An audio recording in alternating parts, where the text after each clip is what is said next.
It's been a month since Arknights Endfield's release, which means it's now possible to answer whether the game is actually good or not. Plenty of people like to make slop reviews the day the game releases to take advantage of release hype, but those videos usually aren't well researched and they're too vague to actually be meaningful. With a month's worth of experience under my belt, I think I can properly give a real review of the good, the bad, and everything in between. Now, there is a ton of content in Endfield, which is expected for a gacha game on release. But even compared to usual releases, Endfield feels like it has even more content. In my case, it took me around a week and a half just to finish the main story, and even after a month, I still have a decent chunk of content to finish. So for the sake of digestibility, I'll be segmenting this video into multiple parts: the overall gameplay loop, the story, the monetization, and developer support. The gameplay loop. Combat. I believe Enfield's combat is good, as I typically enjoy action combat and reactive systems. However, enjoyment of combat is entirely subjective, so I'll give a breakdown of the things that I enjoy and allow you, the viewer, to decide whether that sounds interesting. The combat of Endfield has simplicity and depth, and how much you care to understand these systems is entirely up to the individual, as the overall challenge of required content is fairly low. This is fine since required content is not meant to be a challenge. While the hardest content is still relatively easy for me, it is hard enough to be entertaining. This remains true for virtually all gacha games, in that the barrier for completion and rewards is pretty easy. Despite this low barrier of entry, there is a lot more depth for players that want to challenge themselves. Combat is team-based, with one of its major selling points being that the other operators on your team are controlled by the computer and fight, while you control one operator. This is one of the aspects that gives Endfield's combat surprising depth. If you want to control only one character, you can, and the computer-controlled operators will just exist for you to use their skills. However, the real essence of combat is through micromanagement of your entire team. The operator you control can matter, as it affects the angles in which your skills go out, significantly changing their efficiency. Certain operators are better as the controlled operator, due to their shorter ability animations allowing them to attack more often. Meanwhile, operators with longer ability animations can be non-controlled to output their damage efficiently. This can lead to interesting dynamics of switching on and off characters based on their skill usage and timing for the most uptime on basic attacks. This also has other implications, such as actively switching to other operators in order to heal them, or your non-controlled operators dying due to negligence or misplaying. However, these things might not really matter in the long run if operators get power crept in the future, which is something that you can only expect from a gacha game. The next aspect of combat that I really enjoy is the variety and styles of combat, as well as the team building system. The elemental system is pretty standard, but the way physical damage works is more interesting than normal systems. Not only does it have its own set of rules, but it functions very similar to an element of its own, with its own strengths and weaknesses. This makes team building more interesting, as Enfield's class system supports this.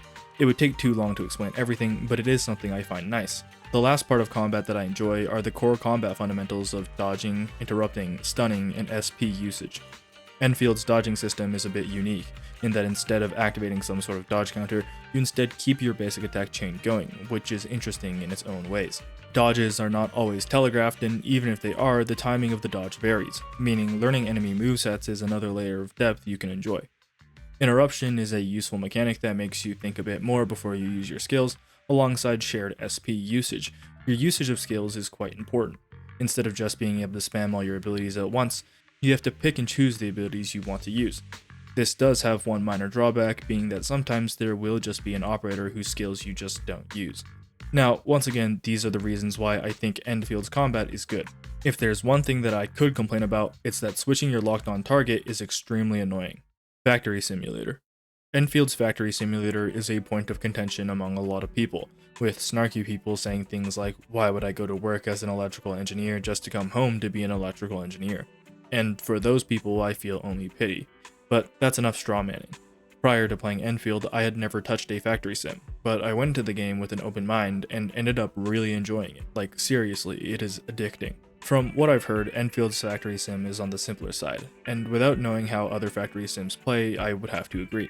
The systems aren't that complicated, and usually just a little bit of math can get you to an optimal enough factory to not need to worry about it anymore. That being said, factory sims are not for everyone. But if you've never even tried a factory sim and decide that you hate it, then the problem might be you and not the game. Enfield's factory has a limited content amount, as it's directly tied to the story and you are limited by your resources. However, as it is a core part of the gameplay loop and the overall experience, if you don't enjoy that aspect, there will be many other aspects of the game that feel tedious because of it. Nonetheless, I think the factory aspects are inherently good, but its enjoyment depends on the individual. To nitpick one thing again, why does the core AIC not move when I try to move everything else around? Griffline, please fix. Operator progression. Leveling and progressing operators is the first thing that felt like an issue to me, but after crunching some numbers, I realized that the progression system is perfectly fine, and the only reason why it felt like it was bad was because I was trying to build multiple teams at the same time. If anything, this speaks more to how many interesting characters there are and different team comps that I wanted to try. Now, you might not understand any of the math I've done here, since I haven't noted what any of the numbers mean, but it's a direct comparison of the resource requirements to level a 6-star operator from 1 to max, including a weapon, to Zenless Zone Zero's resource management to level a S-rank agent from 1 to max, including a Wenjin. Both of these calculations have a bit of extrapolation, as some resources overflow, and others have random drop rates. But despite this, it's pretty easy to tell that operator progression is actually very balanced, especially considering the plethora of ways to get more progression materials, whether that's through interaction with the factory system or the semi-open world. However, this only covers materials used from daily sanity usage and doesn't cover the other resources needed in progression. These other resources are important, but you'll never need them faster than you would need the farmable materials, and that's a topic for a later section. Outside of leveling operators, skills, and weapons, there are 2 other methods of progression. The first is the gear system. This system is directly linked to your AIC factory, and while it has aspects of randomness, gear is theoretically possible to max out without relying on luck at all, which is extremely refreshing compared to Hoyo gacha games and game equipment grind. However, the last method of progression does ultimately still require randomness, and that is through essence etching and sanity usage. Yet even here, the randomness can largely be filtered out through pre-engraving stats. While it's mainly speculation, since I haven't gotten to this point yet, just the numbers seem much more manageable than endgame progression, at least compared to the Hoyo games. All in all, I would consider progression as a positive, thanks to its relatively low randomness and standard completion time. If I had to nitpick one thing, it's that I still don't have a maxed out operator because I am stupid. Semi-open world. Endfield's setting is in a semi-open world, which I think is a great thing, as true open world games can lead to mundane map designs or tedious clearing methods. Enfield's map design means you can work section by section, and exploration isn't as tedious because you don't have to worry about climbing every mountain or swimming across the ocean, because you can't. Exploration and completion of the semi-open world is also fairly easy, as not only are there tools that help you complete exploration, but exploration comes naturally as a result of the AIC factory system. The semi-open world and the factory go hand in hand. Removing either makes the other much less meaningful, and the ways in which they're integrated with one another are interesting. In order to get the materials to power your factory, you need to mine, so you need to interact and move around the world to bring power to different places in order to power mines.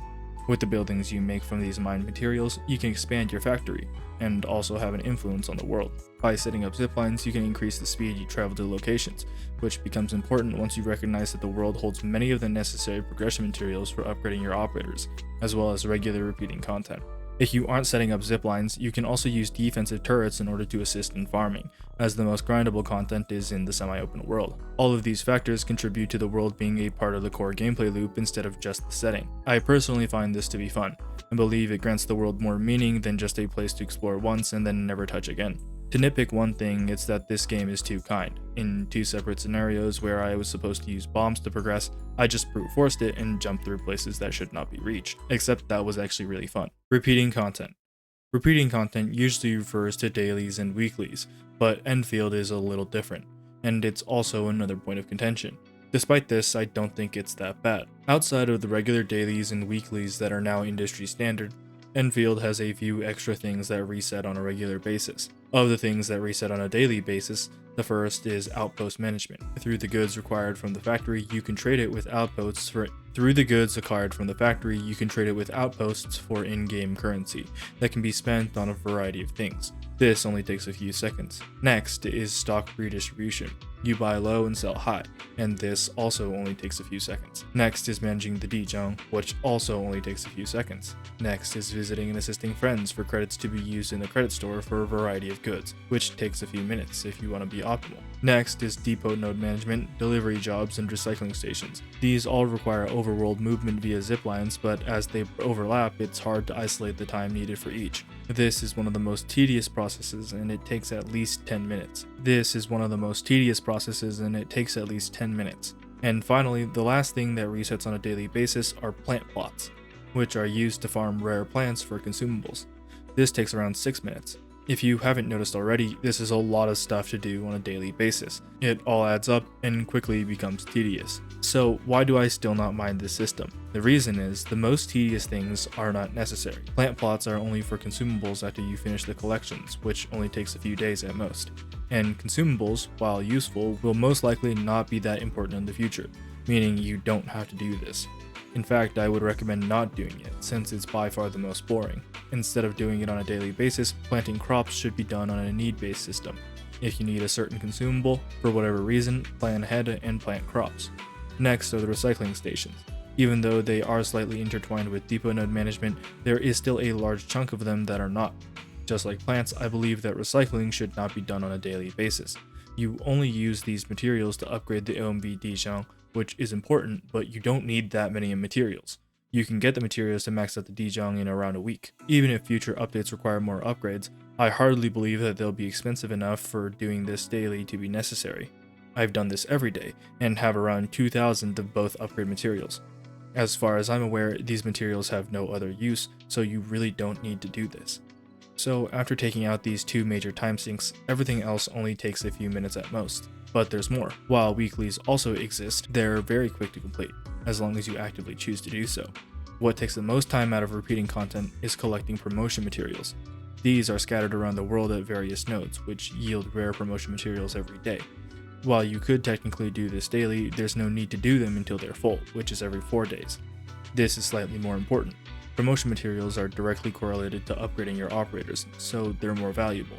This takes a lot of time since there are a lot of rare nodes, and it also becomes tedious quite quickly. I believe this system needs to be slightly tweaked, but not entirely removed. The need to collect materials and interact with the world is one I believe is crucial to maintaining the idea of a living, breathing world. However, there are many ways it could be made less tedious. First is to simply increase zipline speed. Next is to make it so you don't need to select the teleporter if there are pylons or ziplines nearby, and finally making it so you can mass collect from nodes. This will be important if rare nodes and collections are to remain relevant in future updates, as the time to collect them will only increase. But despite this, there is still one more reason why I give this system the benefit of the doubt. That is, just like recycling stations, you don't need to do this regularly. While you do need the higher quality upgrade materials, in just 1 month of diligently doing these every reset, I've acquired enough low quality upgrade materials to level 82 operators. There are only 23 operators in the current game, and at the current rate of operator releases of 3 every 48 days, I've already acquired enough materials to never need to farm these again for 2.5 years in just 1 month. While I cannot predict the future, I can say that the tedious grind of daily and bi-weekly and weekly resets are all things that you choose to suffer through if you want to. But in reality, if you only want to do dailies and weeklies for limited content like premium currencies, that is all you need to do, and that does not take much longer than any other gacha game. Social systems. Endfield is primarily a single-player game. I don't have any issues with that, but there are people that do. Despite this, there are a few social systems that let you interact with other players. The first is the repeating content, which I mentioned earlier. Without going into too many details, this system promotes adding as many players as possible. Next is the shared facility systems. I actually think this one is pretty useless, but it does give some nice dopamine knowing other people are using the stuff I build. The last one is shared blueprints for the factory.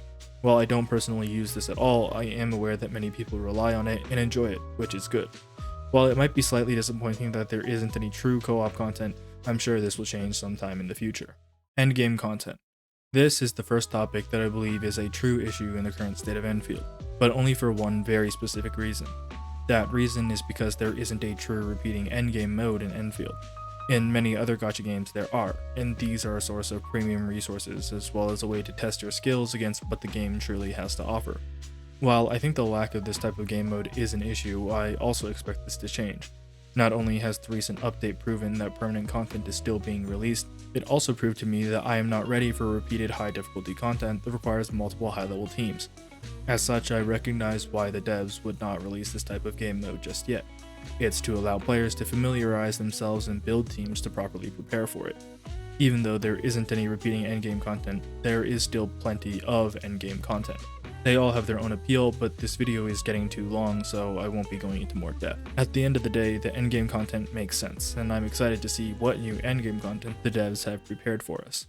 Miscellaneous content. This section covers stuff I couldn't find a place to talk about. It's not so much about good and bad as it is just things that I noticed. First is the open world puzzles and exploration. It's pretty fun. Next is the forced usage of healers. Nice. Next is the tower defense mode. Also nice. Next is the consumables. They're cool, and even though I said before that I think they won't be useful in the future, I hope that isn't the case. Next is personal decoration and profile management, which is surprisingly fun, and finally is the time limit on certain sanity-based items. This one is a little unfortunate for me since it makes my yearly Perfect X video harder to make, but it also forces you to use these items, which is helpful for people that have a tendency not to. The story. Main story. I'm not keen on many gacha game stories, and I don't think gacha games are inherently a very good storytelling framework, so I won't go into more detail of the actual contents of this story. Despite my general disposition to gacha game stories, I think at the very least, Endfields is entertaining, and it has the foundation of a good story. I've also heard that the original IP of Arknights has a good story, so I expect something similar. Speaking of the original IP, the one thing I can say is that even without more knowledge of the original IP, its presence in the world is a good one. It doesn't feel forced. Instead, it makes the world feel more alive and like it has its own history, without ever needing to go into more depth about it.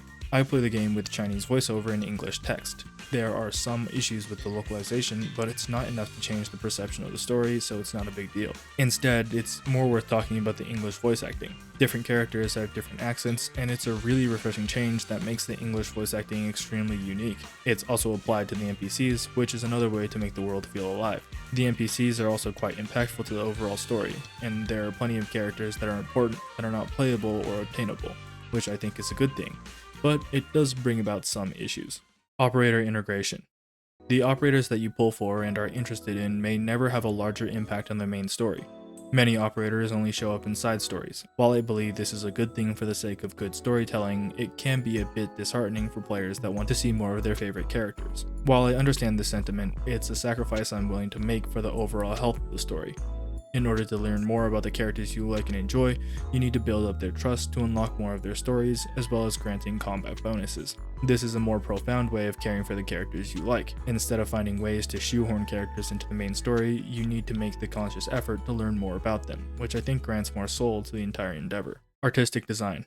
I think the world of Endfield is quite beautiful. I think out of every Chinese gacha game that exists, Wuling has one of the most beautiful portrayals of Chinese natural landscapes. I won't go into too much more detail about character designs since it would take too long, but I did want to address a certain question that often comes up about gacha games.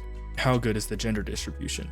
I believe that good character design also stems from a variety of character types, and this obviously includes male to female ratio. The current distribution of male to female is about 1 to 2, but character introductions throughout the story would make this more female-sided. For a frame of reference, Genshin and HSR have a 1 to 2 ratio, while ZZZ and WUA have a 1 to 4 ratio. The original Arknights IP has a 1 to 3 ratio, so it's probably safe to expect a similar one in Endfield. The monetization. Gacha system. Now, I haven't done enough research and I don't care enough to go into the exact number situation with Enfield's gacha, since plenty of other people already have. Instead, I want to go off my intuition. From my experience polling for Gilberta, I was able to experience the entire system. I lost my first 50-50 at 68 pity to my second copy of Ardelia, then lost the second 50-50 to Yvonne at 40 pity, and finally went to the operator guarantee at 120 to finally unlock Gilberta. I proceeded to pull on the weapon banner only to go max pity once again, despite the odds being greatly in my favor. So what does this mean? Even with some arguably horrible luck, I still think this gacha system is quite good. First of all, losing 50-50s is normal, but losing a 50-50 and getting a different limited operator is unique, and this consequently makes losing the 50-50 less painful sometimes. Additionally, since the limited guarantee doesn't reset, I was able to get 3 6-star operators in only 120 pulls.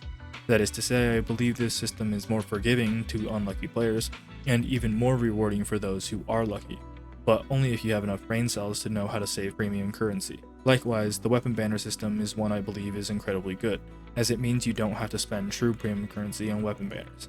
I had gotten extremely lucky before these pulls for Gilberto's weapon, so I think, unless you're the unluckiest person alive, Enfield's gacha system is a good one. Free-to-play rewards.